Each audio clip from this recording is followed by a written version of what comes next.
Hello, this is Lora O'Brien from the Irish Pagan School, and I'm here with another of our Irish Pagan Interviews series. And I'm here with Mark, who is also known as the Bearded Badger Storytelling across various social media platforms and who has his own YouTube channel. So we're going to go through all that after a while, and you can definitely go and look up Mark's work. But welcome, Mark. Hello, thanks for having me on. You're very welcome. So here's the bit that everybody hates, seeing their picture big on screen. Mark is the experience manager at the National Leprechaun Museum of Ireland up in Dublin.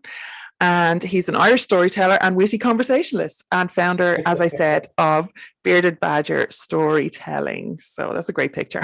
The sun just glinting off the top of my head. Lovely. Lovely. So we're going to dive in now. I just want to kind of open this. I know that these are the Irish Pagan Interviews, but I would never presume anybody's belief system or, spirituality or whatever. So I know that you're into like Irish mythology and storytelling, definitely. So the question is, when and where did your interest in pagan or earth-based spirituality begin? And we'll talk in a bit about getting started in practical ways, but like just for your own, like where did this crossover happen? Even like, and if you want to talk about your own beliefs, then work away as well. It was really strange. Obviously, like kind of like growing up in the 80s in Dublin, I went to mass. I went to a Catholic school, so that was just by default.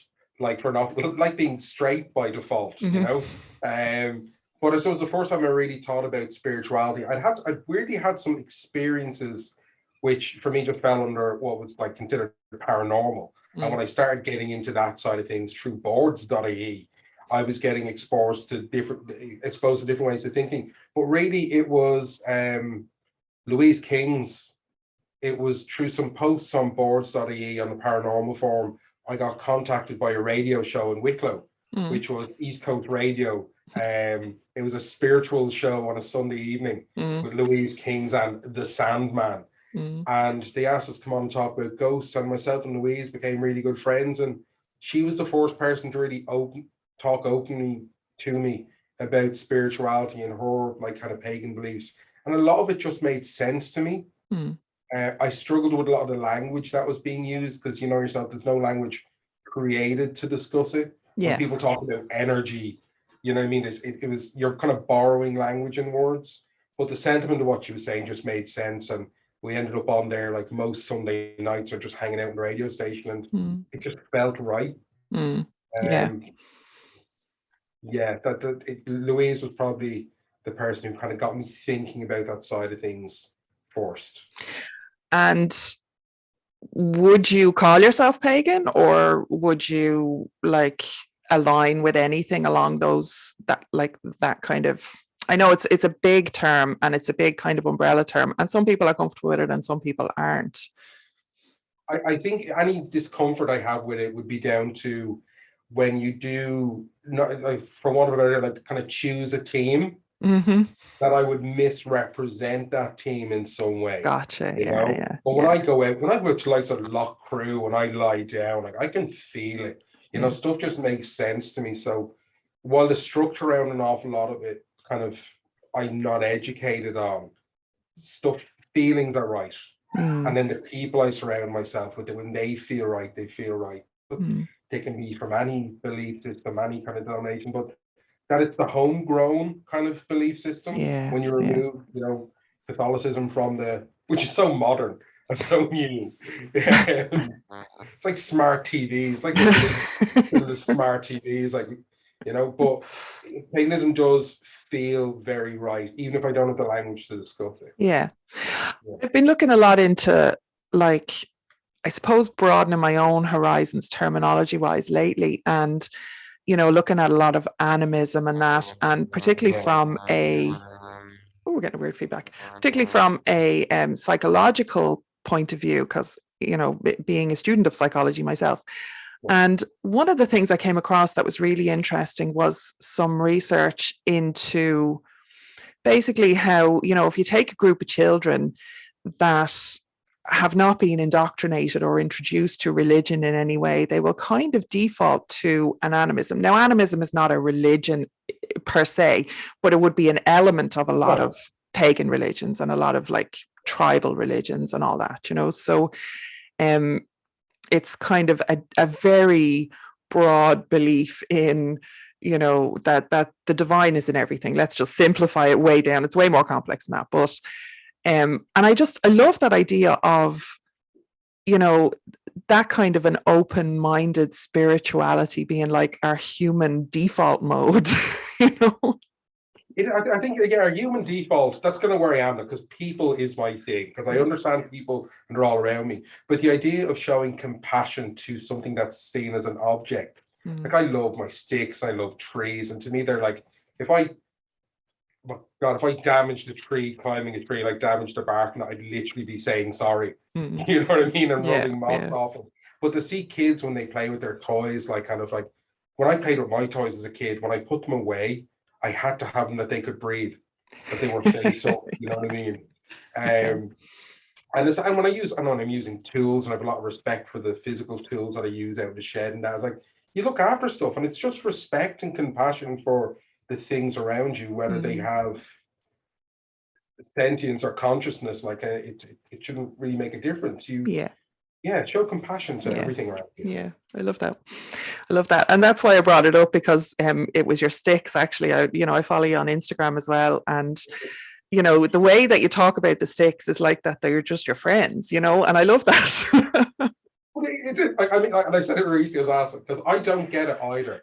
And to be honest, it's something that even my kids kind of made fun of for me. Whenever I go anywhere, if I see a good stick, I'm excited. But dogs are like that, and we trust dogs. Yeah. So, yes. It's like from Labyrinth, Ludo and his rock friends, you know. Yeah, and rocks as well. There's a classes thing. Like I do appreciate good crystals and all that, but you know, coming from like a disadvantaged area, the idea, like I see the money that gets spent on crystals, and I have gone in and bought crystals, as long as they're ethically sourced and that, you know. But you can find a stick on the ground. You can find a nice stone on the beach. Like there's no expense to appreciate it. And I think in terms of imagination and creativity, they're an extension of our imagination. You give someone a stick and it can literally be anything, you know. Unfortunately, people default to weapons an awful lot of time, but that's because of how they've been brought up. Sticks are amazing. Sticks are friends. We like that. Okay, so when you've been kind of hanging around with paganism, like you might not relate to that term yourself, but like what does it mean to you? Like when you look at paganism, let's take it from like an outside perspective instead of an internal. I mean, you can answer it whatever way you want, but what does being pagan mean to you? I've been really lucky, you know, with the pagan moods back in the day, when I was just being brought in as, like, I suppose, an enthusiastic admirer, you know. I've been really lucky. I've seen the awful stuff that goes on online, but my general experience has been that there's a kindness, and there's no kind of clash. I haven't seen people like correcting each other and stomping down each other. And to me, that fits well with me, because I do like to include and be part of something around me rather than being conflict. So it's got a harmony to it that just feels, there's a lack of resistance and an ease to it that just is I find it very comforting.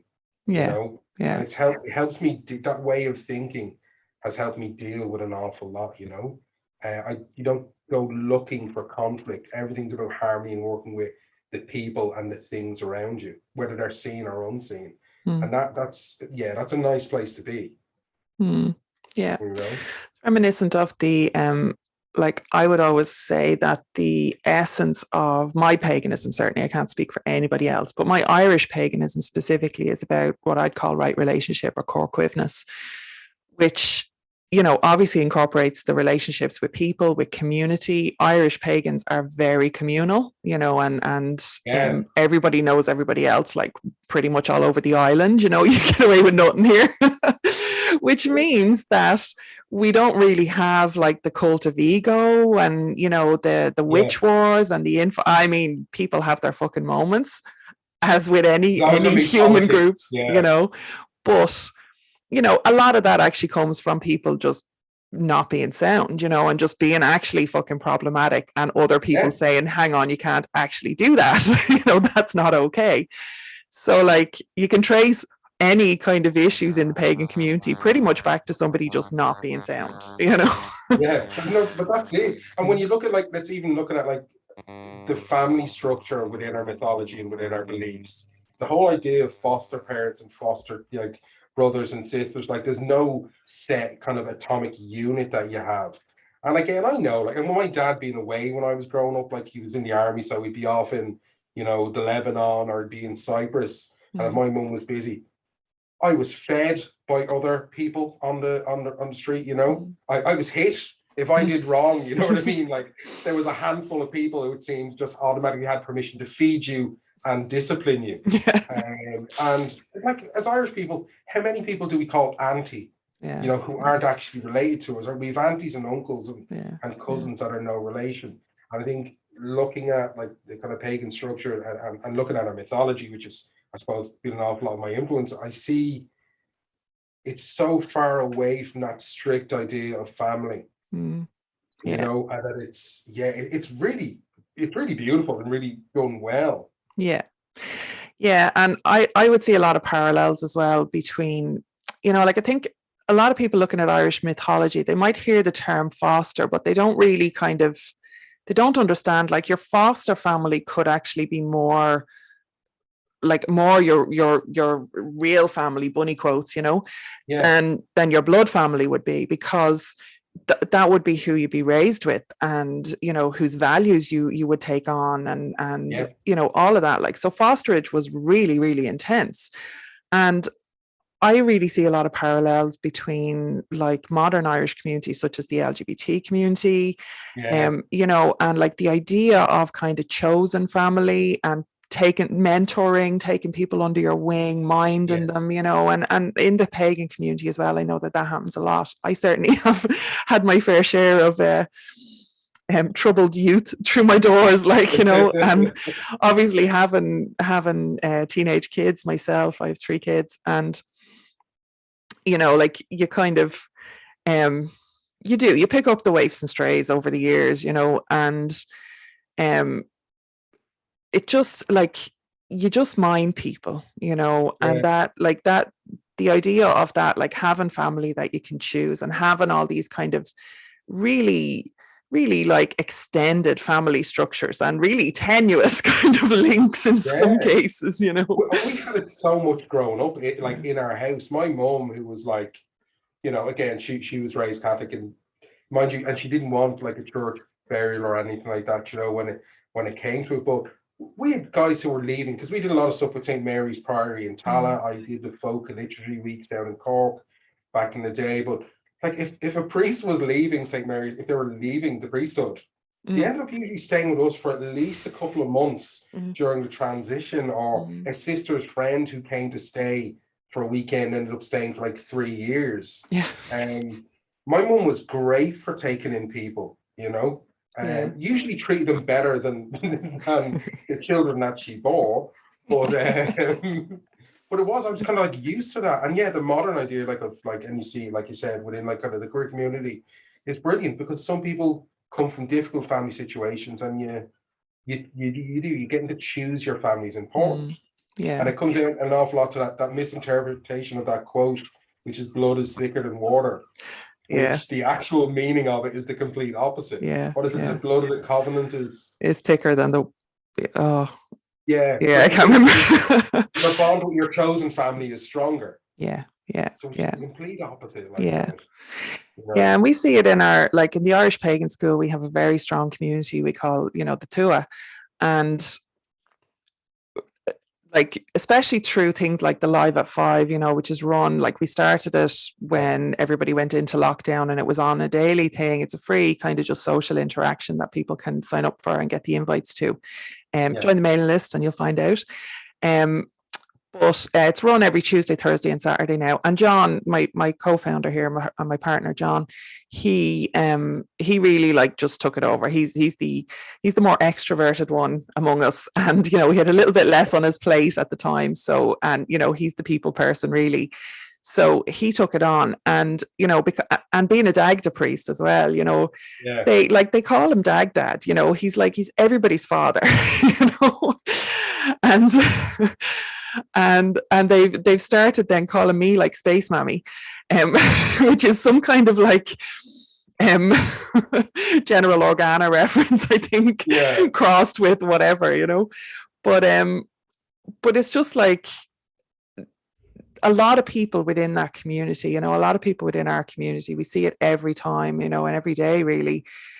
We're the only family they've had, that has accepted them, whether it's pagan or queer or, anything like any kind of feeling othered or different or, just not accepted by the people around you growing up or in your everyday life, and it's just been really an honor, I have to say, to be able to hold that space for people and create as safe an online space as an online space can ever be,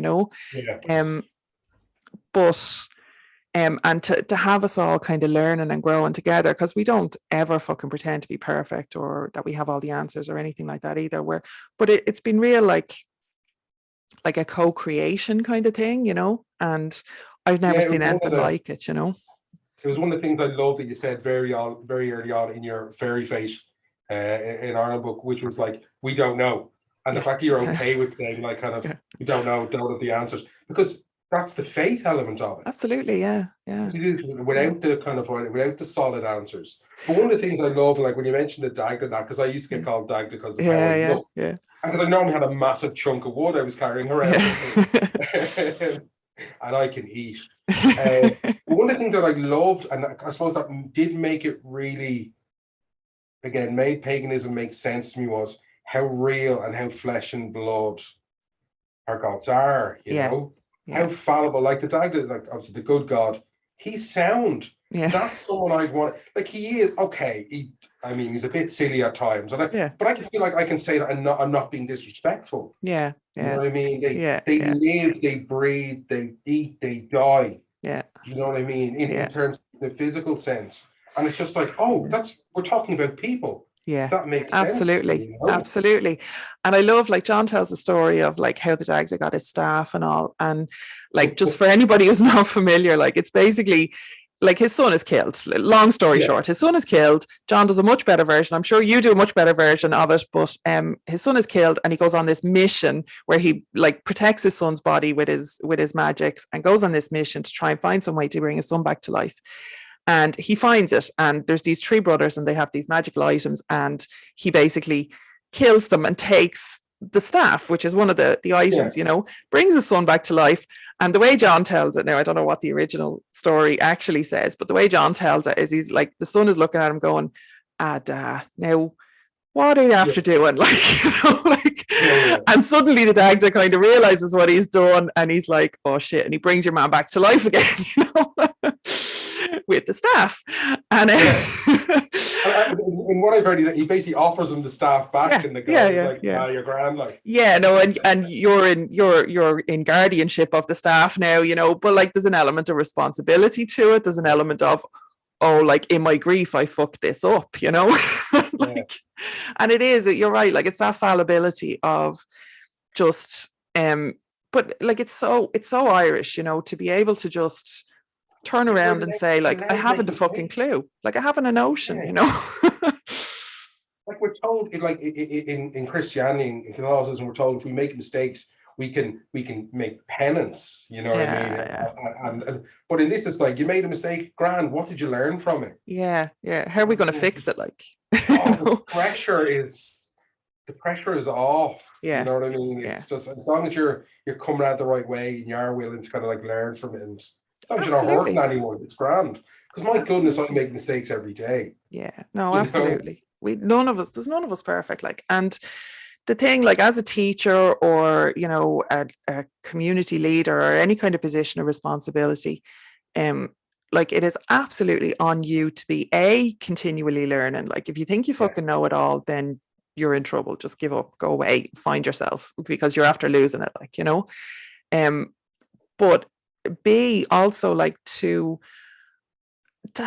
be able to give your students or your community or whatever it is a sense of ownership over this. So it's not just I don't know and it ends there. It's like, I don't know, let me find out for you, or let's find out together. Like, you know, here's some resources where you can go and maybe find out more about it, and come back to me when you do and let me know, you know what I mean? And that kind of thing of actually empowering people to have an ownership over their own learning, their own spirituality, their own, you know, their own choices, their own community, whatever it is so important, and is absent from a lot of modern neo-pagan groups, from what I've seen, you know.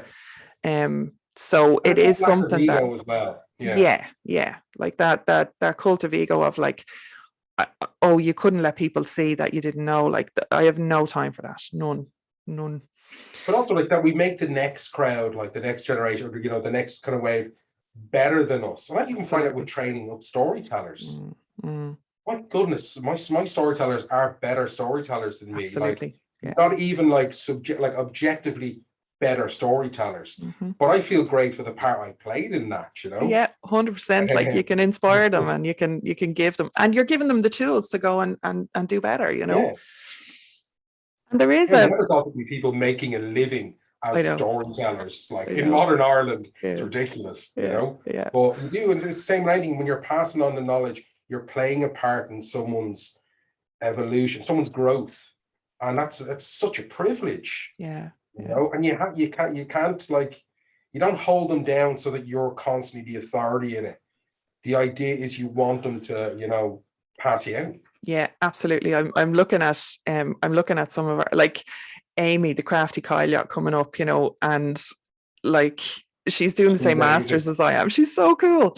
And like she's doing the same masters as I am, and like she's, you know, she's learning loads, and she's got her own YouTube channel. Definitely go and check that out if you haven't. And she's just amazing, and she's so energetic and like young, you know. And I'm blue hair, and I'm like, you know, for none of them on, I couldn't even make a post. Like, I have the information kind of like it's in my head, because that's what like. But I was just like, no, do you know what? Go and check out the crafty Kyle. Absolutely. Go and learn from her. Like, she's done the work, you know. And that's what I want, you know. Like, we always say community, not competition. We're not in this for the ego or the props or anything like that. We're not in this to be fucking figureheads. What I want to do is just build everybody up so that I can step back. You know, that's my plan. That's my plan. It's like being a parent. It is, exactly. As parents, like we, like both myself and yourself have teenagers. You know, you don't hold them back. You want them to succeed, so they put you in a nice home. But then, of course, there are parents who do purposely hold back their kids and want to, you know, retain like the power. But it's family, and you want them to do well. Absolutely. So what does being pagan mean to you? It means family. That's what it means. Big time. And even like Jan, like, I suppose one of the other massive influences in just me trying to be a decent human is being around people like Jan, who like I've known for a while, even though I don't get to engage with her all the time. It's like, that's someone who I have probably unrightly on a pedestal of going, there's a moral compass for me. If Jan tells me I've done something wrong, I've done something wrong, you know? And it is. And I consider people like that to be my family. Yeah. And this is Janet O'Sullivan, who is John O'Sullivan's sister, who I actually knew before I met John. In a roundabout way. Janet would have first introduced us, but our relationship very much happened on its own, away from her sphere of influence. And there's a good, John has actually recently done a video on the YouTube channel about how our relationship started. If anybody is interested, it's How I Met the Morrigan, and he wasn't talking about me. So yeah, Janet is amazing. Janet O'Sullivan is absolutely a a moral compass, I think, for a lot of people. She's and been a community leader again, like yeah. you're saying, how John is one of those people who can just like bring people together and organize and get it going. Like it must be, it's in the DNA, I think. Yeah, yeah. Their whole family is amazing, actually. Yeah. Yeah. So, question 3, how did you practically go about getting started, and what resources did you have available to you, e.g. books, teaching courses, events, people you met? Now you can talk about paganism, or you can talk about like getting into Irish mythology, because you didn't, we were talking a little bit about college and stuff before we come on here, and like your background wouldn't be in like history or mythology or anything like that. So like No. how did you get started in this, you know? Well, I was one of the things that pops into my head is a story which at this stage I can't even remember how much of it is actually true. But there was a book in my house growing up which was In Search of Lost Gods, it was called. Right. And it wasn't Irish, it was a British book.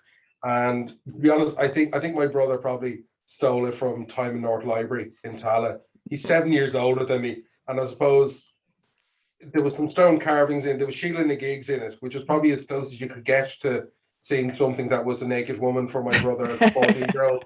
Not maybe not disrespectful, but I actually read the book, and I was probably 7 or 8 when I was flicking through that book, and it did get me, because again I was having experiences back then. I was living in Tala at the foot of Montpellier Hill, there at the Hellfire Club, so I was surrounded by the idea that there was things that we couldn't see. Yeah. And when in college, again, I had some more experiences that did influence the type of work that I was doing. And then again, it came to the board thing and being surrounded by people who were open to having conversations. Like I didn't grow up in a household where you could have conversations about even ghosts or the unseen, you know. But when you find your people, you know yourself, it makes all the difference when you find your people. And you start having that, and then people are just throwing books at you. Most of the books I read back then were awful. Yeah. Awful books, and the language being used was just this idea of I am special because I'm experiencing this. Let me talk to you about what I'm experiencing. There was no bringing people in. It was like, because I have this magical ability, I am special, I am chosen. So a lot of the books that I read were awful, but then it was conversations with Louise Kings. It was going along to the pagan moots and being invited along to those, and just being enlightened by people being so given of their time. So most of my resources have been people. Landing myself in the museum here almost completely by accident then. How did that happen? How did it come about? I was made redundant. What year was this? I was, well, I've been made redundant twice, both within 6 months of my children being born. Wow. So I was made redundant just before Christmas 2004 and just before Christmas 2007. Wow. So I've got like 5, 6 month olds each time, and I needed a change. I was willing to apply for anything, and next thing I just saw this ad for a Leprechaun museum, and honestly it was a joke applying for it, and that was 2010. I've now been doing this longer than I've done any other job. Like I've worked as a graphic designer and worked in advertising for a long time, but it was just, as soon as I came in, I was really lucky. So Tom, who runs the museum, it's Tom's museum. He's so willing to talk to you and share information and stories. But then we had the likes of a guy, Dahi O'Hogan, who was like amazing man, passed away in 2013, 2012. But he was the head of folklore in UCD. But how he spoke about mythology, he was like, to me, he was like Indiana Jones. Yeah. He was this very attractive kind of older man, you know, who spoke about it in a way that he wanted you to be interested in it. It wasn't about him showing off. Yeah. And then I just started reading his books, and I started reading everything around me. And I'd get halfway through a book and I think, I don't like this. I'm still going to read it because I need to be informed, you know? And then that's going to happen now where I'm kind of reading from other cultures now about different mythologies. And it's amazing the similarities you see. Yeah. So the museum has been a great resource that I get to meet literally like 90,000 visitors coming through the door, and you get to talk to them. Yeah. You know, and then we have an amazing library. Love So that. How long has the museum been open? 10th of March 2010. So this March it'll be 12 years. Wow. And it's lasted, which is amazing. Yeah. It's great though. I haven't done the official tour. I think I was probably it wasn't long open, and I was like, what the fuck is this?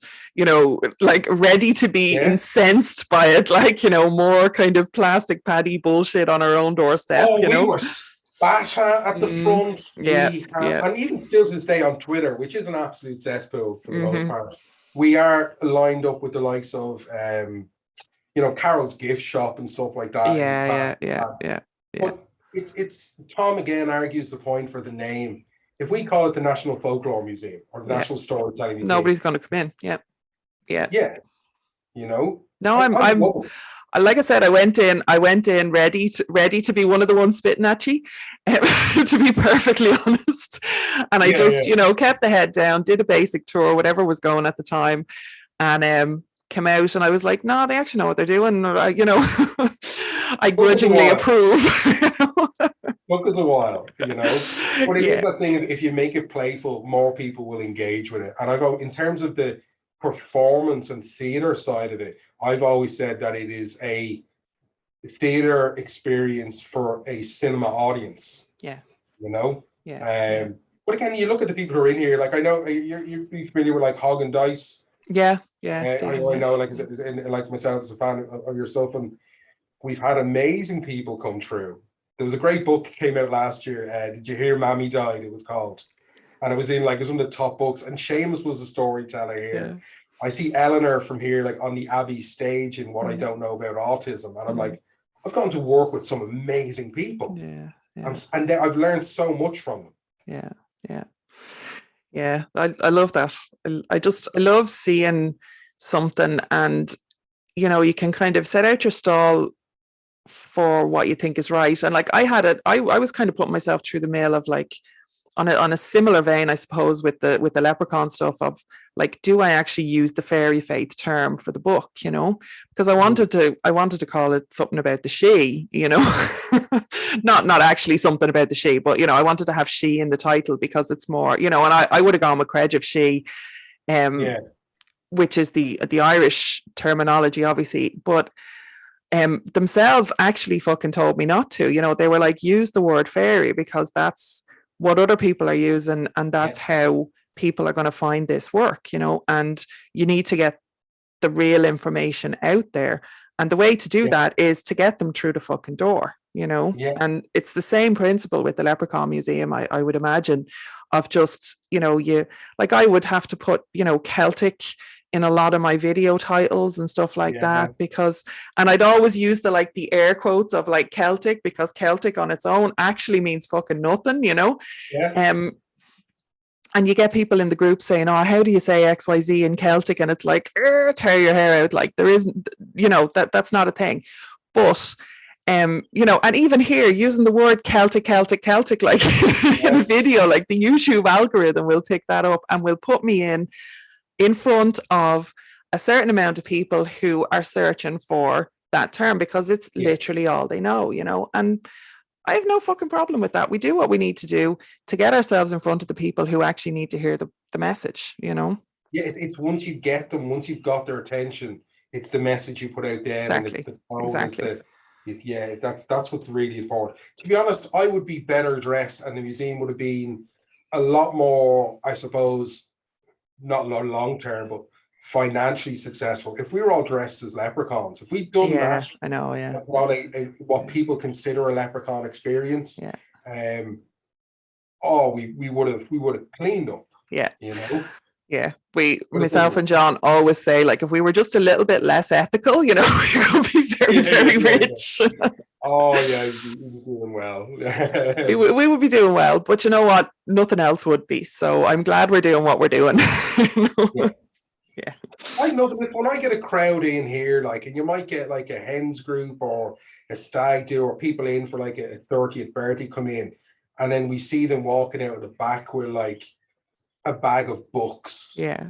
You know what I mean? And Yeah. if you were to be in the way I felt that I've been judged in the past in different areas, like if you look at company thinking they've probably never read a book, which is obviously nonsense, but it feels good if you give your time and you talk to them. It's why my storytellers have no script.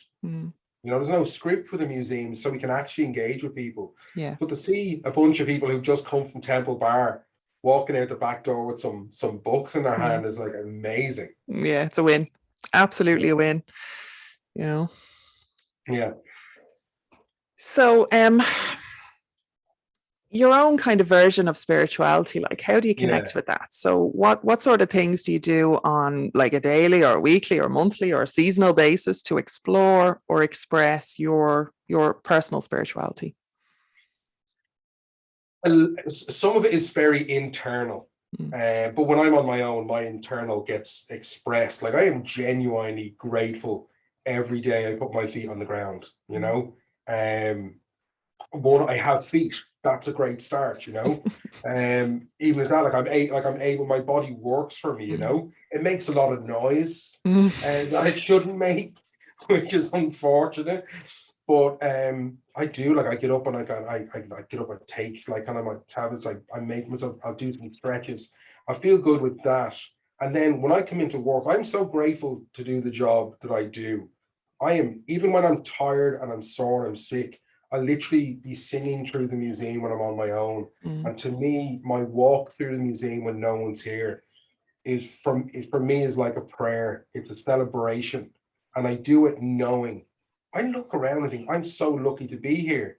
And I think of the people on that silly thing that happened on a tour like 5 years ago, or the time Nathan did a handstand there. I see the 12 years of the museum when I go through. And for me, that is a celebration of my belief in myself, my belief in whatever has allowed this to happen, you know, and the people who've been in there. So that's a big part of my daily thing.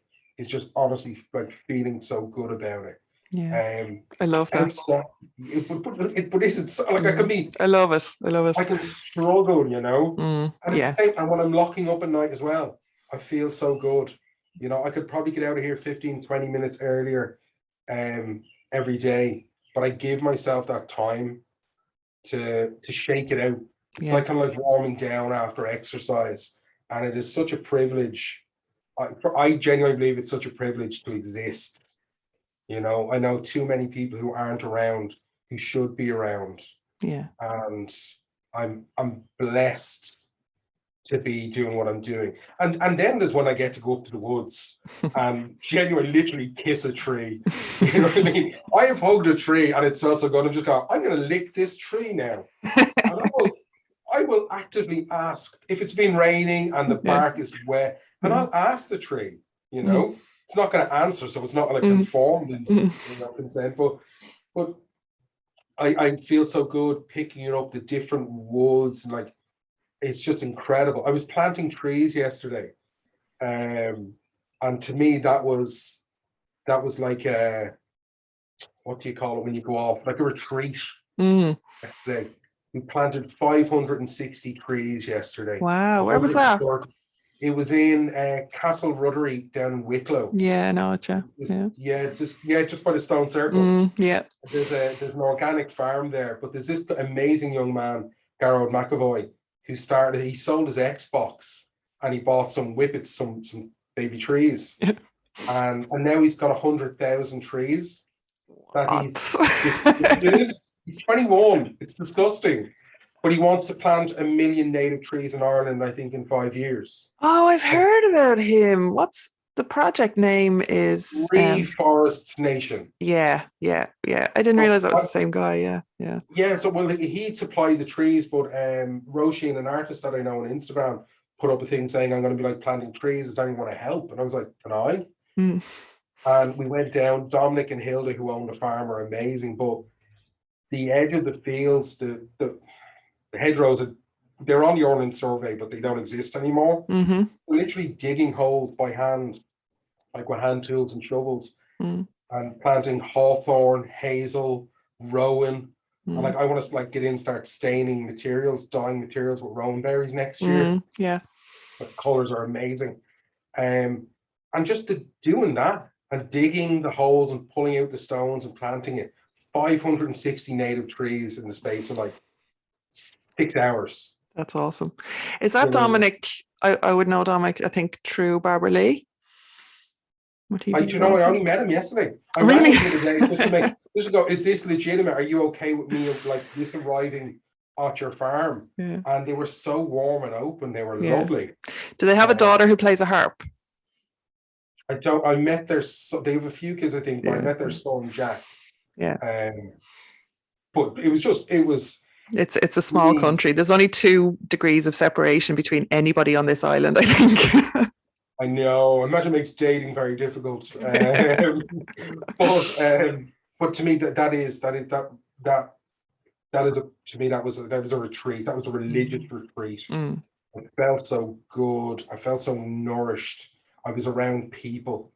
You know, I wouldn't get as much out of it if I'm on my own. I know, But that's an expression of my belief and my joy in life when I get to do that.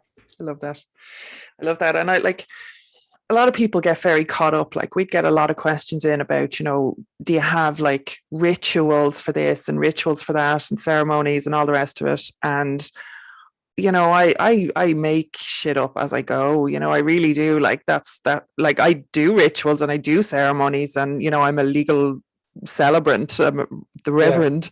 So like I obviously have that side of things covered, but like when it comes to just my own spirituality, like it is a daily practice for me as well, and gratitude is such a big part of it, and mindfulness. And like I know those are terms that are kind of thrown around a lot in almost like a false positivity kind of circles, you know, like, but they're used so often because they're really fucking useful, you know. And like they're there for a reason, you know. Like I literally every day I start with mindfulness, like, and meditation, and every night I finish with gratitude, and it has made such a difference in my life, and it is absolutely an expression of my spirituality. And it doesn't have to be fancy, and it doesn't have to have fucking ritual robes or whatever, you know, tools or bells and whistles or, you know, the shamanic drumming circle, like, you know, does not have to happen, you know. But it's whatever gets you into that headspace. Again, it's like storytelling. If I'm holding a stick, or if it takes putting on a hat, or whether it's physically or like kind of through doing it, getting into your headspace, whatever the tools are you need to do that. Exactly. You can practice it with literally nothing and nothing around you. You're still that person. Yeah. And the thing is, I think you should be able to. Like, I don't like using should, but if you don't have that, if you couldn't land in a field and, you know, make a spiritual connection somehow to something, you know, even if it's only to yourself through a bit of deep breathing or whatever, like, you know, and just take yourself out of the mundane in some way. If you can't do that with nothing in front of you, like everything else is just like, you know, sticking plasters on top of it. Like, you know, it's not, you're not actually, what are your foundations? What are you building on? You know, like, where's your connection? Because that's what we're talking about, right? Like, that's it. Absolutely. You know, and if you don't have a connection, then like, and it doesn't matter what the fuck you're connected to, but you have to be connecting, and you have to be consciously and aware of connection to something, you know. And it's like that grounding as well. Can I pause for a second? Yeah, of course. Yeah, 1 second. I literally need 2 minutes. Yeah. So we are back, and we're going to move on to our next question, which is, how important is it to you personally to be in Ireland physically? So when I was setting up these questions, I knew that I, you know, might be interviewing people who didn't live here, you know, but also when I'm interviewing people who do live here, I'm interested in your connection to the actual physical land, like to the island. Like, is that an important part of your life, your spirituality, your storytelling? Like, how do you feel about it? It massively so, because I mean, Ireland is tiny. Mm. I mean, it is physically tiny, and yet I haven't explored it. Mm. It to me, it's like a book. I can't. Okay, I'll go away, I'll travel and stuff like that, but I'm not done with it. I can't leave it until I've finished my plate. And of course, you can't. It's like the Dagdas cauldron. Like Mm-hmm. it just there is no getting through it. So for me, I'm very rooted here. I couldn't live anywhere else. Yeah. You know, I literally bought my house, you know, 15-minute walk from where I grew up. Mm-hmm. You know what I mean? I get very tied into a locality. Like I feel comfortable as long as I've got like people around me, but Ireland's really important to me. Mm-hmm. Now, in saying that, I think when it comes to being the idea of being Irish, and I see an awful lot, and listen to it all the time, like kind of like hateful comments from people, and I see it even on TikTok. Like you might have someone, and young black woman, let's say, on TikTok who's Irish in an Irish jersey. This is one I saw the other day. Someone saying you're not Irish, and I think being Irish is about being a particular way. There's a permission that comes with being in Ireland. And I think our greatest export and probably our single most defining factor as a people is how we talk and how we talk to each other. And when I see, someone who's been here, like actually there's a taxi driver I know, he's from Lagos. He's been here for about 12 years and he's an Irish speaker, which I'm not. My Irish is fairly bad, but it's not that, it's how he talks. He can insult you and it's in a joking way and it's not malicious. It's a culture. Like it is. It really is, yeah. And I think when people come here from other lands and they see how they can be, where there's a freedom to behave in a certain way, that is the Irish thing for me. It's like being how you are when you're away from your mother. It's like when you get that kind of like somewhere away, there's a way of being that I think comes down to permission. I think people come here, they see how we are, and they think, I have the freedom to be like that as well. Yeah. And it's very much, just the word permission for me is what being Irish is all about. We can travel all over the world and how we can talk, how we are with people. We can literally say every swear word there is. And it's like, but he's like, he doesn't mean anything by it. And it's the lack of there being any kind of malicious intent.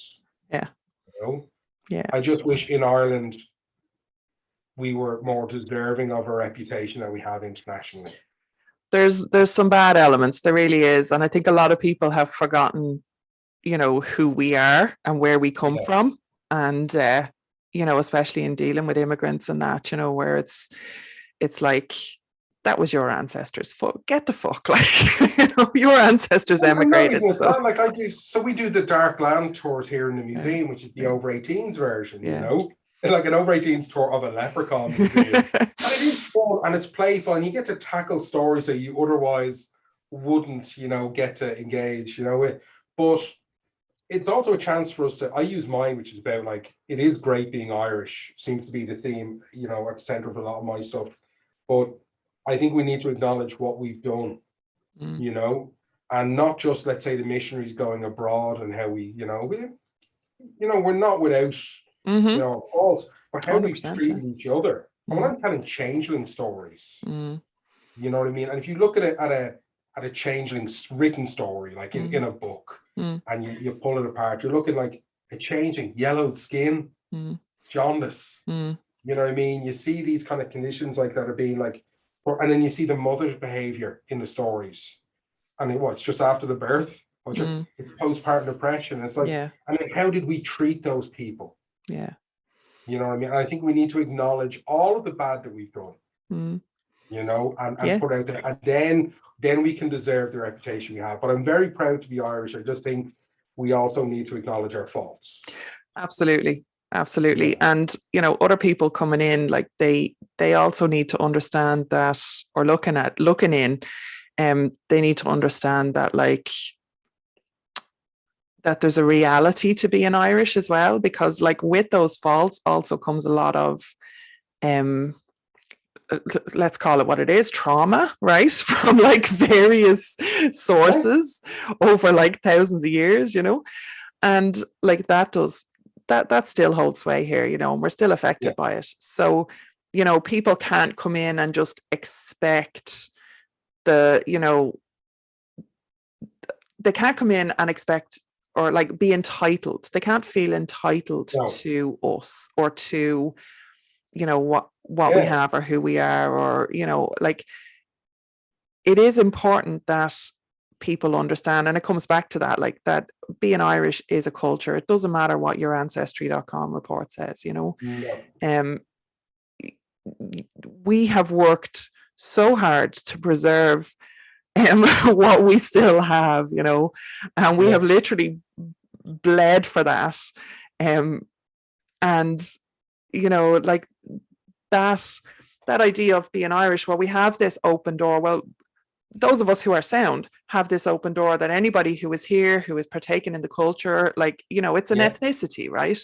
So, like, if you're involved, if you've got the language, if you've got the stories, if you've got the way of being, if you can, you know, if you can slag with the best of them, you know, you're grand, like, you're sound, you're Irish. If you want to call yourself Irish, you can call yourself Irish, like, you know. And we also have to leave room for them, because we've got to preserve our Irishness within reason around the world, you know, and every other country took us in, and we owe the world a debt.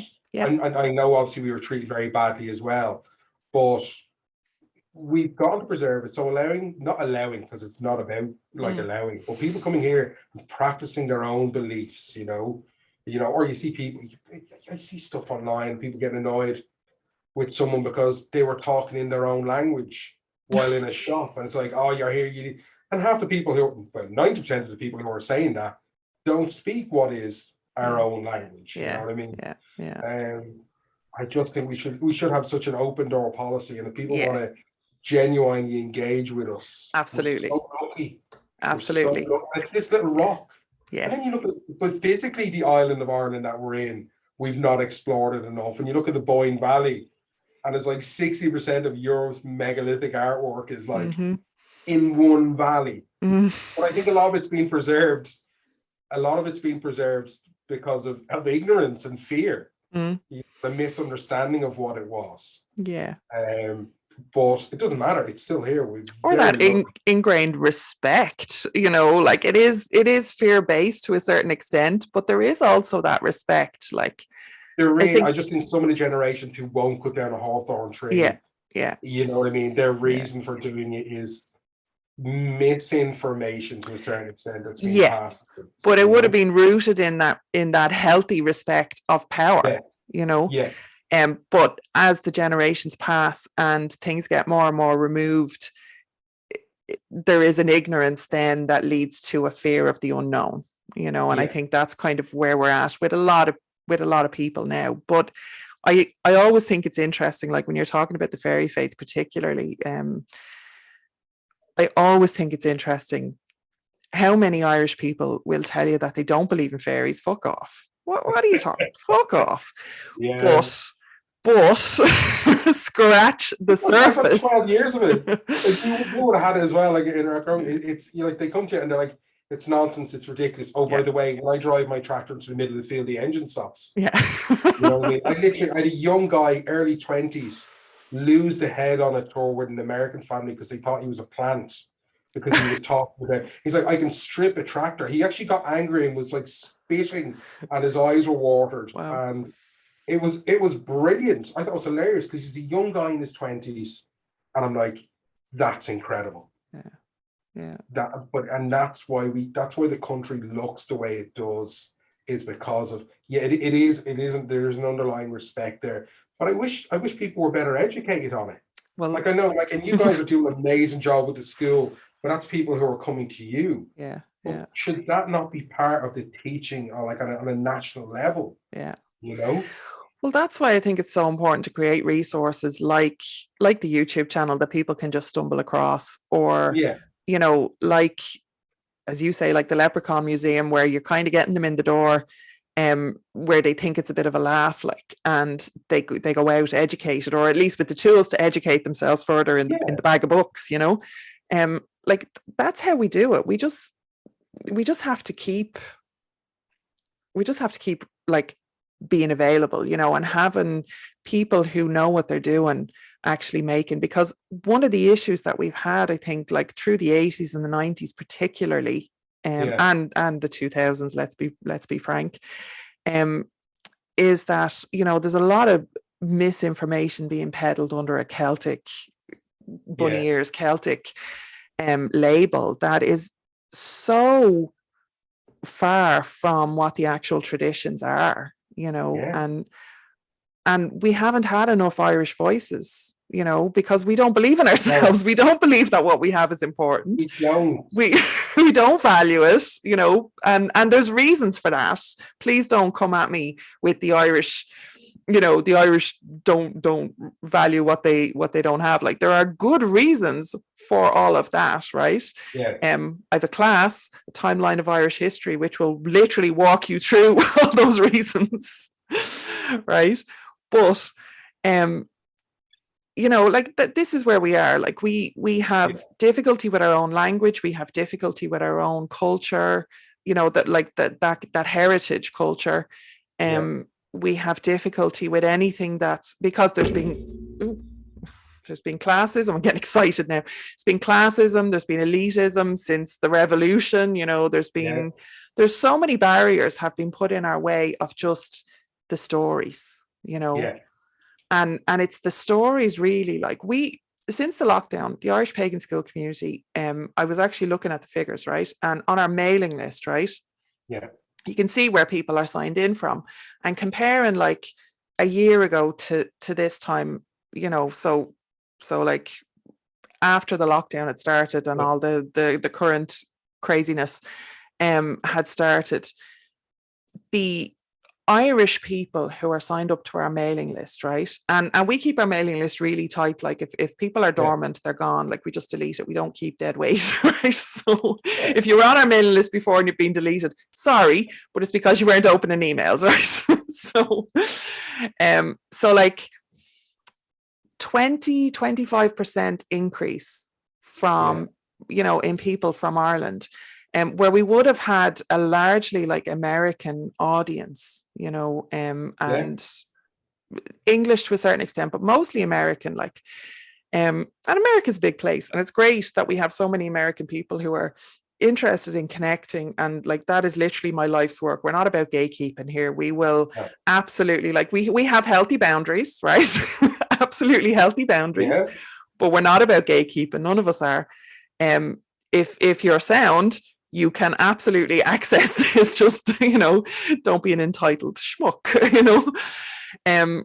So when people come in, like most of them would have been American, but like the Irish people now, you see it in my YouTube comments, you see it on the mailing list, you see it in the community, you see it in the Live of Five, you know, where people are showing up. And it's just brilliant to see. And I'd love to see, like when heritage tourism and everything kind of starts opening up again properly, whenever we're done with all this, I don't know when that'll be, but whenever we're done with all this, I reckon that you're going to see a big uptake of Irish people. You know, being interested again, because we've had that pause, like for the first time really in our history, right? We've had this pause to like reassess exactly who we want to be and where we want to be and what we want to be doing and what we're interested in and what the hell do we do with our time now, you know, what like we're not just going to the pub every Saturday night, so like what do we do? I think we do really well as a people, you know, when we're suffering. I actually don't think it suits us to have stuff, you know. If you look at the 80s, like, I mean, the best music, you know what I mean, art. I think when we have too much, we surround ourselves with unnecessary things. We look too far. We don't look down at the ground beneath our feet or who's standing beside us. I think these moments, 2 years feels like a long moment, but it gives us time to reflect and look at it. Like even my TikTok, as silly as it is, you know. Your TikTok is great. Shut up. There's so much crap on TikTok.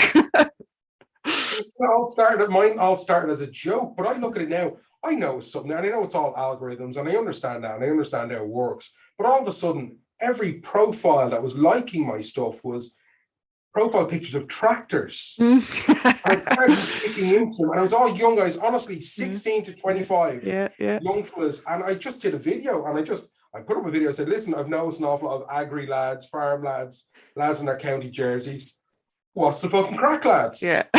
Like 35,000 views or something like that on the video, and they're all going, "Oh man, I loved your thing on the Shillelagh video." Yeah. So they've been watching, and now the percentage of Irish people watching my videos is 70%. Yeah, brilliant. And it's Brilliant. just like, but there's those young lads who are racing their quad bikes around the fields, like, and tearing the place up. Like, I'm like, how do I have anything to share? You've got the stories. Like it's that, like, we're all about the stories. I mean, you sit down with any Irish person, you know this. Yeah. Sit down with any Irish person, and you're getting like 3 stories before you actually have the conversation that you sat down to have. You know, at least 3 each. Yeah. Right. And like, you know, off on fucking tangents. And actually, we do actually need to talk about this thing. So we'll get back to it. Like, how many stories did we have? That's us right now. How many stories did we have even before we clicked record? When we had the little pause, we had, you know, we went off on tangents. Sorry, now you missed all that, but that was, you know, private stuff, not for recording. But like, you know, it's all about the stories, and the stories that you're telling and the stories that John tells, and, you know, anybody who's working in that kind of storytelling craft, because that's what it is, right? You know, there's a skill and a craft to it. I wish the Arts Council would recognise that. I know. Look, again, we go back to the classism and the elitism, you know, the Eistóna.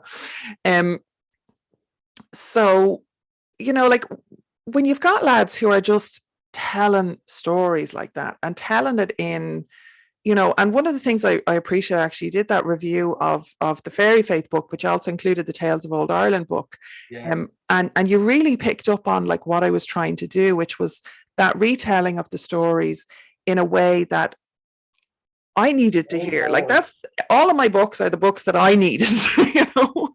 I mean, don't get me wrong, there's some amazing writing out there, and like when Eddie Lennon does his thing, and, you know, Jarvie, when they that's great and all, but I want someone who I can see myself telling that story, because I recognize the voice in it, and I need to see myself in it. Like, when I'm training up storytellers in here, like, there's someone I can see. I remember 2 in particular. I could picture them at the back of the bus upstairs. You know what I mean? Yeah. Misbehaving and telling the stories to people who were like them. It's one of my storytellers as well. Like, we've gotten some flack. I remember in particular, we had one young, blonde-haired, blue-eyed, you know, storyteller who was in a young one, Dublin, and she was not at all what people picture when they picture a Seanchaí, like a storyteller. But she allowed so many more people to engage with it because they could see themselves. And we, like, our gods, like our peoples in our stories are fucking amazing. You know? Bridget, I mean, if women want role models. Now, again, I say, when I'm talking about stuff, I sometimes say it in 2 basic terms, but when you've got Bridget and someone coming up and going like, you're way too fit to be like getting involved in all this kind of like holy stuff, and then she tears her eyes out. Do you know what I mean? I mean, it's like she did not put up with someone objectifying her and disrespecting her, you know? The fact that like one of Saint Bridget's miracles was like curing a nun of an unwanted pregnancy, you know what I mean? Making the fetus disappear. Good job. No need for, but we have these amazing badass characters, you know, and I love my comic books. I'm a nerd. I've seen the 2 they done and represented on the pages of Marvel Comics. Incredible. Have you ever seen that? Yeah. It's horrendous. You look at like Banshee, Sean Cassidy, the X-Men, like Ban. You know what I mean? Is there not an issue there? No, it's bad. It's bad. But it's kind of good that Hollywood hasn't latched on. To it is and it isn't. Like, I mean, when you look at something like what I'd love to see, did you watch Ragnarok, the Netflix show? I would fucking love to see something like that done. Now, obviously, I'm not in the Norse, I don't know, but like, it just seems to me that the gods are real there, and it's relevant, and it's, you know, it's something that like is relatable, you know. but it's still accurate to the mythology, as far as I can tell anyway. I correct me if I'm wrong in the comments, I'm sure you all will. But as far as I can tell, it's accurate in the in the to the lore.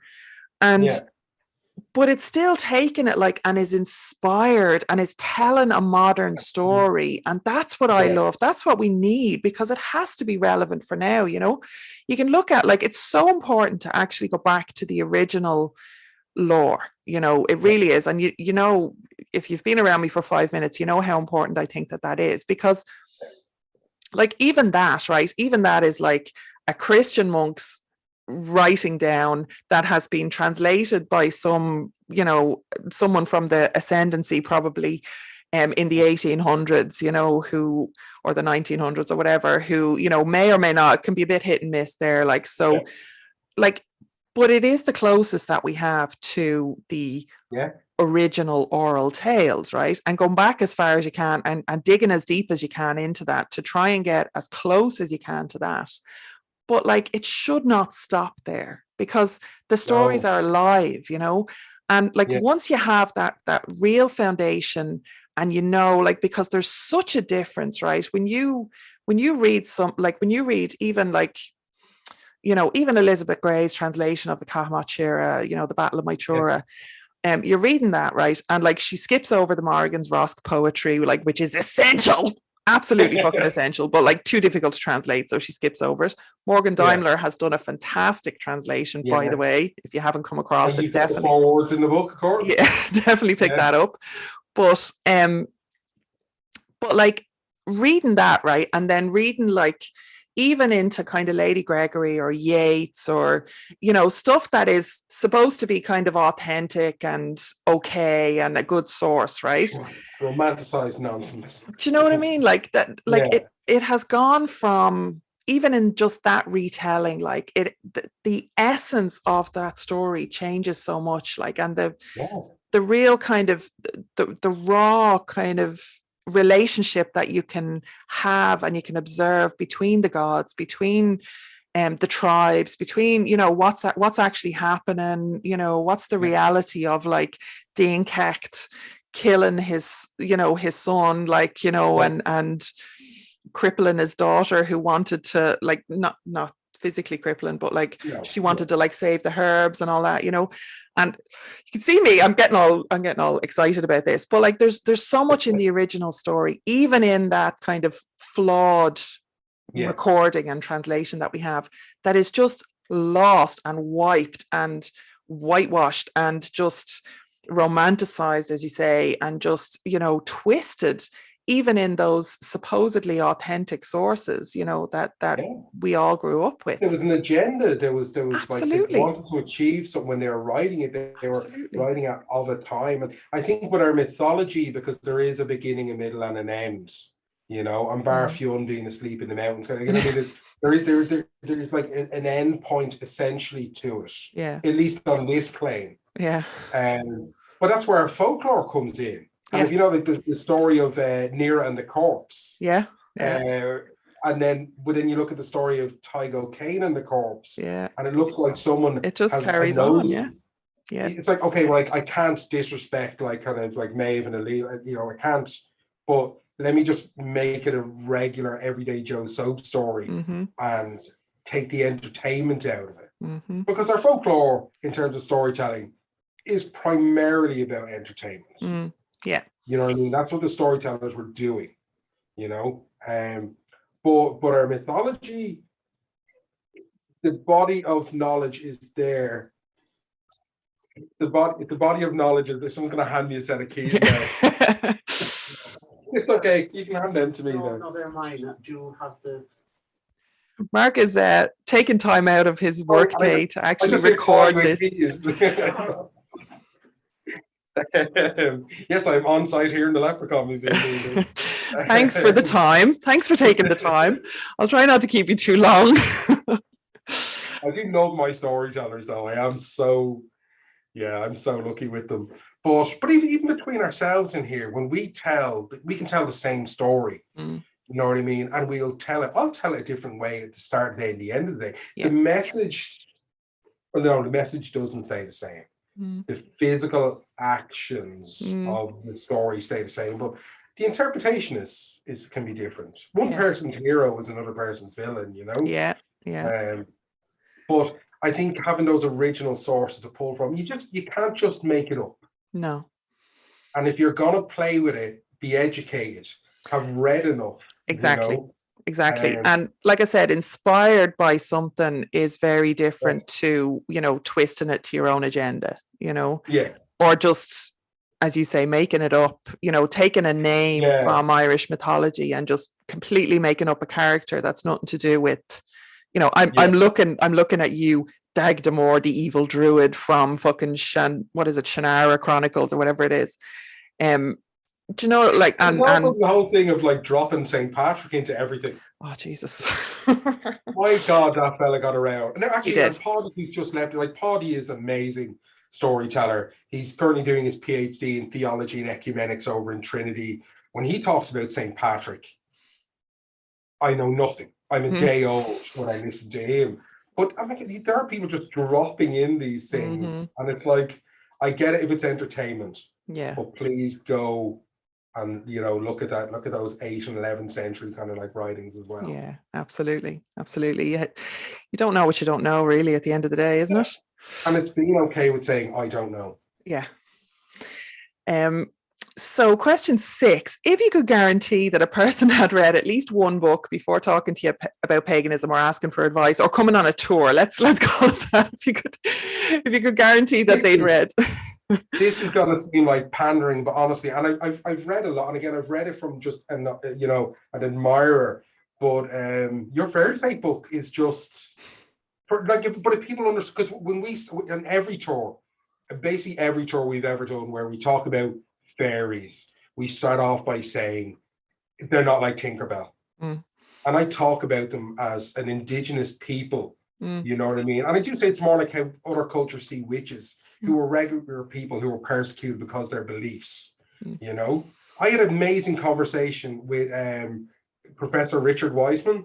If you've ever heard of Richard Wiseman, he was standing out the front of the museum 7 years ago, and the doors were shut, and he was standing outside. And I just had read Paranormality; it was on my desk, and I went out and was like, "Oh my God, you're Richard Wiseman!"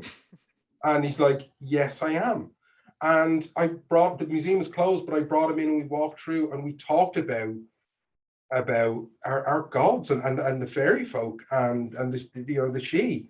And I said, like, we are looking at a people, and in my understanding and my explanation to him was, here is a people who were pushed to the outskirts as people came in, continued to practice their old beliefs. I did say that there was an issue in regards to, you know, and again, my apologies for this. This is my kind of, in terms of storytelling. There would have been a certain level of intermarriage and that.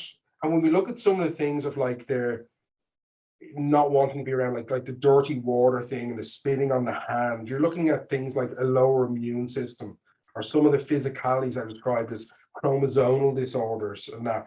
And me and this guy who is the top of his field, and I'm like amazed I could even talk to him.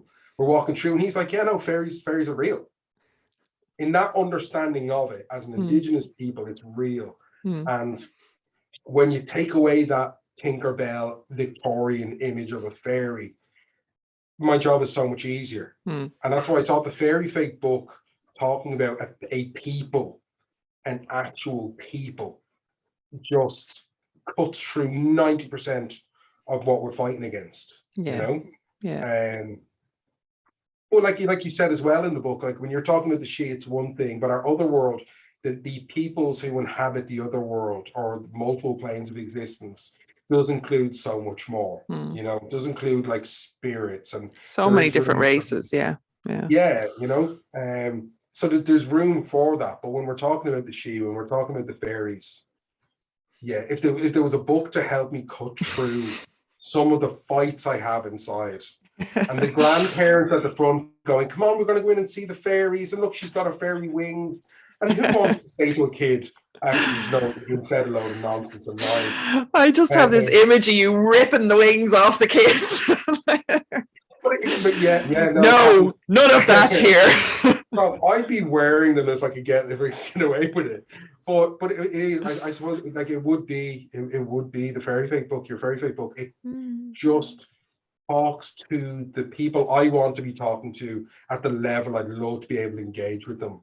Like that's it. Okay, thank you. No pressure. Wasn't expecting that, but okay.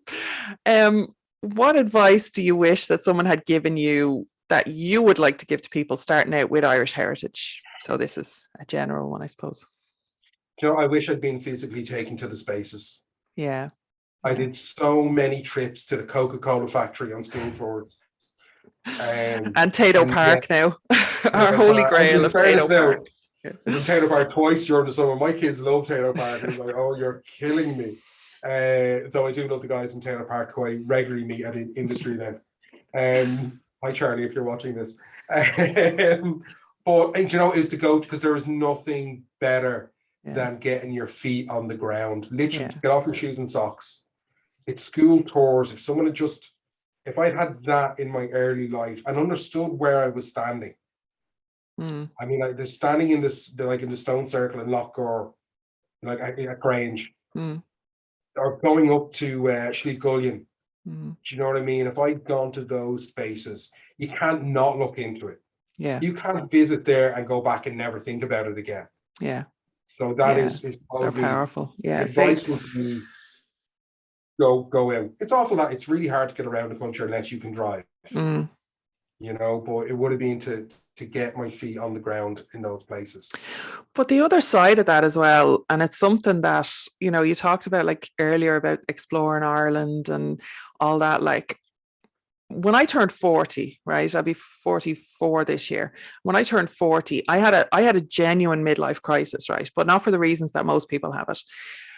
I've told this story before, so sorry if you've heard it before, but I sat down and I actually did the maths on, I actually just looked at ring forts, right? So I went on to archaeology.ie and I looked at ring forts. Now, ring forts can be archaeological, they can be spiritual. You know, a ring fort is a very general term. And we had, I think we had something like 50,000 ring forts or raths, and we now have about 40,000 left. So we have lost some over the generations. But you know, when I saw that number, that like, you know, 40,000 odd, and I actually sat and I did the maths of like, if I went and I bought a camper van tomorrow, right, and started to actually like a concerted effort of going to visit, you know, even if you got like 2 or 3 of them in a day, right? Yeah. And I did the maths of like, if I was visiting ring forts every single day for the rest of my life, like given a, you know, say an 80-year or whatever, 85-year lifespan, I wouldn't get to all of them. No. And that caused a genuine existential crisis on my part. So like, this was my midlife crisis. Like, I will not, in my lifetime, I will not get to see the island in the way that I want to see it. I won't get to relate to it. I won't get to have those, you know, those core cuivnas, those right relationships with those sites. And I'm still not well, you know, I'm still not over it. Like, and it's like when you asked earlier on, like, you know, how important is it, like the island of Ireland to me in terms of my beliefs. Had I not lived here, had I not been lucky enough to be born here, it would be less important. But now that I'm here, I have to. I have to complete it. If you think about it in terms of like levels of a game, and of course we can't. There's no end to it. Like, where do you stop? That's the thing. Like, you know, you can name all the big sites, like, but even the big sites are going to be broken up by like what period you're interested in, or you know what like whether it's archaeological or spiritual or historical, or you know what stories you grew up with, where you're from, you know, on the island, like whatever, like the top tier ones for you are going to be different for every single person, right? And like you can look at any ordnance survey map, or like get onto archaeology.ie, onto the historic environment viewer up there, and put in any townland, right? And the amount of red dots, like, so you can say that you need a car to go and see things, but like one of the things we learned in the strict lockdown was, you know, trying to do a site visit every month within a 2-mile radius. I didn't miss a month. I didn't miss a month. And I was able to find something every single month to go, you know, 2-mile, 5-mile radius, whatever, like stuff that you could almost walk to, right? If depending on your levels of fitness, right? But like, no matter where you live in Ireland, you know, if you actually do that, I challenge you to do it, like, and there's going to be something. The exception being, right, an interesting one, when I did my my Royal Sites of Ireland class at the Irish Pagan School, Clonmacnoise, right, has no red dots around it. And there is actually, like, on the outskirts of the ecclesiastical kind of centre that was set up there, right? So Clonmacnoise is supposed to be the royal site of Ulster, or of Munster, of Munster in the south. There was a trench found with like a brooch, or like a bit of a brooch that, like, you know, so it was like a cut off trench basically. Which could have been, you know, the remains of a rath or a ring fort that had some kind of votive deposit in it. Maybe it was like an animalistic kind of design on it, you know. And there's all these like big question marks. But if you actually look at around Clonmacnoise, there's no red dots. And I reckon the monks got in there with their fucking shovels and just cleared the decks. You know? No, the absence, what's it? That's suspicious. It's conspicuous in its absence, you know, considering like that they start popping up like measles when you get outside a certain circumference around Clonmacnoise, you know. But we're so lucky. We're so lucky to have all this around us. I know. Yeah, you don't have to go that far to preach it, but that it's and because it's you don't have to do it all here. Hey, you don't have to see them all. But if you can get the next wave of people, if you can get someone to continue it on, because it doesn't end with us. No, there's no job that we have to complete. You know, on this plane. This was just purely selfish, in fairness. Oh no, I get it. I wish I was a bigger person and go, no. Yeah. But I do still plan to get a camper van at some point, and, you know, at least make a dent in it. I set myself a challenge for this year, and it was that I wanted to do an actual proper storytelling session in all 32 counties in 12 months. Oh wow. And that's because for me that's really important, because I've only in the last year started to accept that I am a storyteller. Because in here I facilitate it, I train the guys, I don't do as many tours anymore, but I have to accept that, like, I'm no longer, you know, a graphic designer. I no longer work, like it was like a year ago, in the last year, that I was doing this job longer than I'd done working as a designer. Yeah. And I was like, well, this is what I am now. You know, and it's like, I need to get out there and do it. So I'm setting myself this challenge, you know. I'd love to, and my dream is, like, if I ended up, I would love to take storytelling to the Edinburgh Fringe Festival. Yeah. As a performance thing, and do it as like comedy, is because Irish stories are hilarious. Yes. Tragically they are, like, they're brilliant. Yeah. But yeah, I need to get off my ass and get out there and travel around the country and do it. Well, if anybody's interested in booking Mark, either in Ireland or for the Edinburgh Fringe Festival, then his contact details are down below. Absolutely, shoot him a message through social media. But I don't know. I was very lucky, and I do believe in this idea of being in the right place at the right time. But I ended up in an auditorium in Flint, in Michigan, in front of over 300 people, doing a night of storytelling at Sound, and that's wild that would be a thing, you know. I was only the second person in the 90-year history of the Institute to fill the auditorium, and it wasn't about me, because no one, of course. You're being so Irish here. I refer you back to my comment earlier about how we don't value our own talents, and you know, like, it's after taking you 12 years just to, like, okay, yeah, maybe I'm a storyteller. Yeah. But I struggle with the term, like the term Seanchaí. I know. you know. Because of course it quite literally means like an itinerant storyteller. And we go, well, Eddie's got a house. You know what I mean? He's got a fixed abode, you know, but I would like my storytellers to acknowledge that that's what they are. But it has been a real struggle for me to go, I am a storyteller. But the idea of a Seanchaí was like the itinerant element there, I believe, anyway. Now, maybe this is a misreading, right? But I believe that the itinerant element was to spread those stories, you know, to make a living, right? Yeah. Because you had to move around like to make a living. Part of the reason I want to do the 32 counties. And I have traveled, I've told stories in multiple places now, and I've been looking at, I've done on different continents. Yeah. I want to do more of it. Yeah. But the museum here exists, and people come here. Which is slightly different. Yes, but you also are using our modern technology and traveling your stories around the world by having a YouTube channel, by having a TikTok, by, you know, so, I mean, you know, a case could be made. I want to see it on the census. That's what I want to see. In the next census, I want to see my guys, and I want to see when people look back in 100 years and see, hang on, why is there all of a sudden there like these 15 Seanchaí like living in Dublin? Please. We have a census coming up in 2022, and Pagan Life Rights that I'm co-founder of and involved with. We're going to do a big push for people marking themselves pagan on the census so that we can represent, you know, and just using it as an umbrella term, you know, just anybody who is even in any way aligned to it, like if we could just all get under the same umbrella for the census, you know.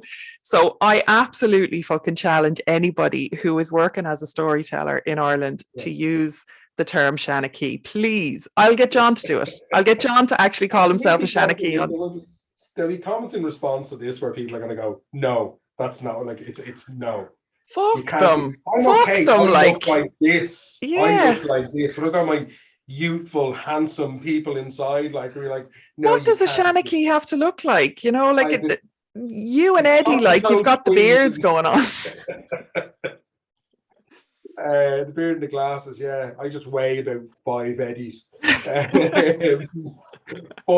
no, it needs to be modernized, and like you say, the online thing and that you can reach out with it is so important.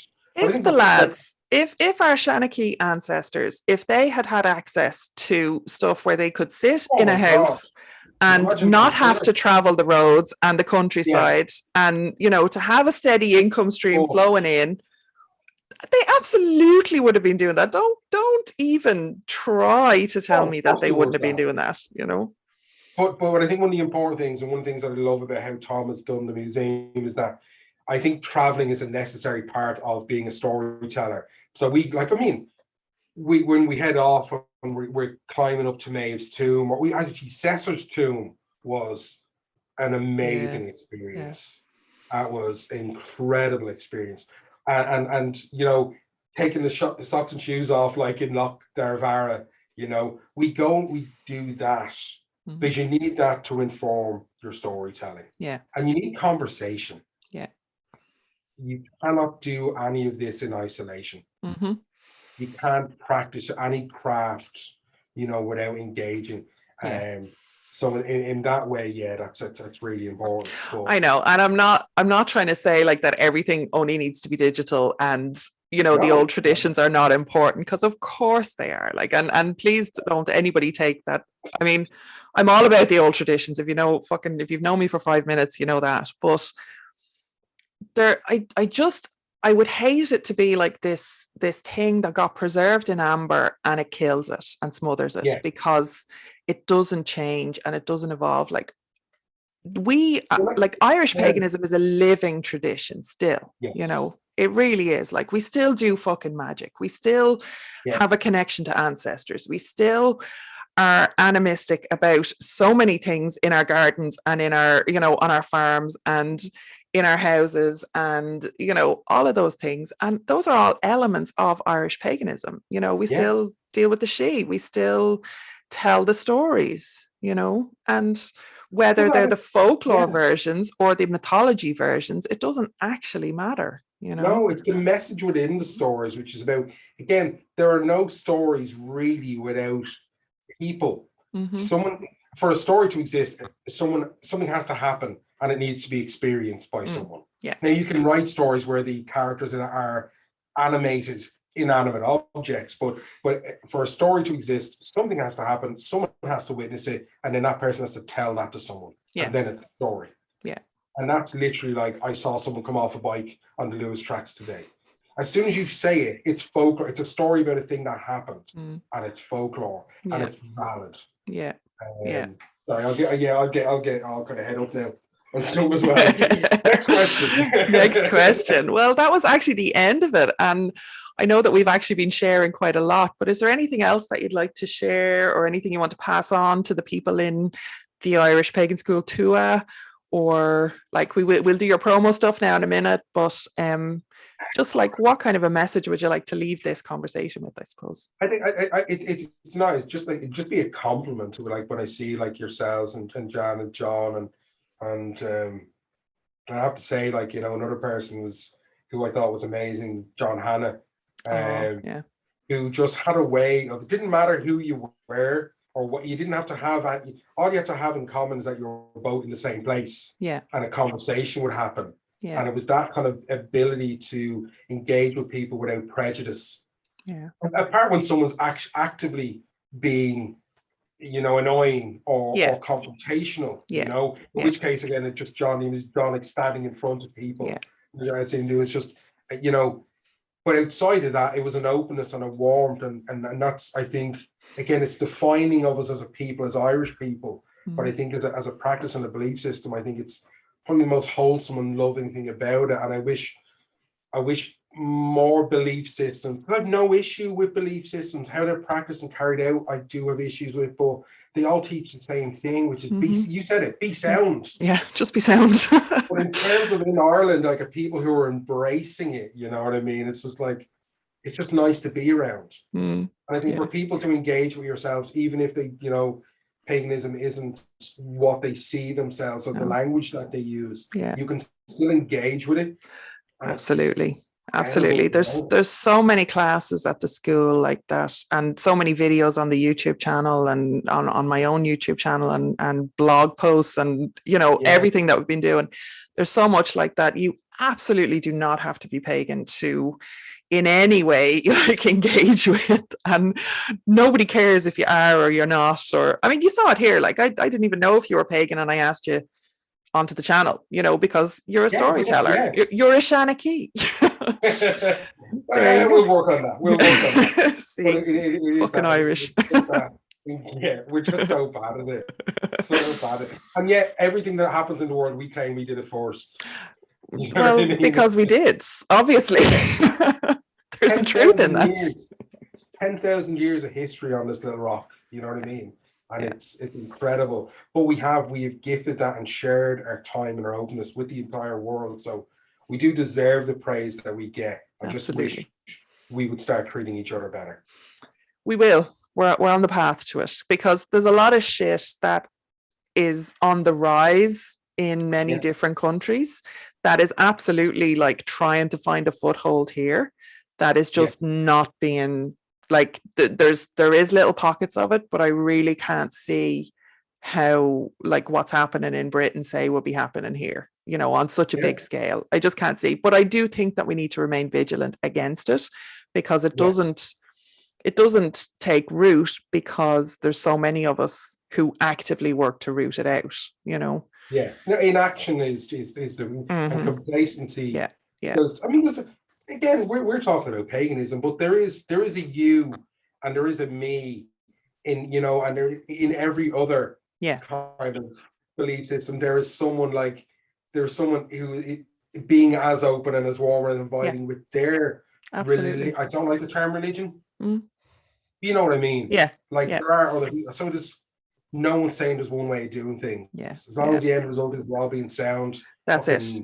Everybody taking care of each other and taking care of the planet and taking care of the country and taking care of our children and, you know, ourselves. Exactly. Yeah. That's my mission currently, is trying to relearn how to take care of myself. But that's a process. But but yeah, no, just be sound. I loved I'm actually a friend of Kirsten Maher, who was the Rose of Tralee last year, the year before, I can't remember. 2 years ago. Yeah, and she was the first woman of color to be the Rose of Tralee. And when she got on stage and she was doing her speech and she was like, just be sound, and I was like, if that isn't the most Irish thing that I've ever heard, so credit to Kirsten, that's where that comes from for me. She's an amazing person, she really is. So find Mark's work at Instagram, Bearded Badger Storytelling. On TikTok, he's at Oghuron. Bearded Badger Storytelling YouTube channel, which is relatively new but growing. Yeah, very new. Yeah, so there's a link down there, and I will put these are on screen, obviously, but I will put them underneath as well. And if people want to support our community work that we do here at the Irish Pagan School, you don't have to go and buy classes if you don't want to. We do have a Patreon.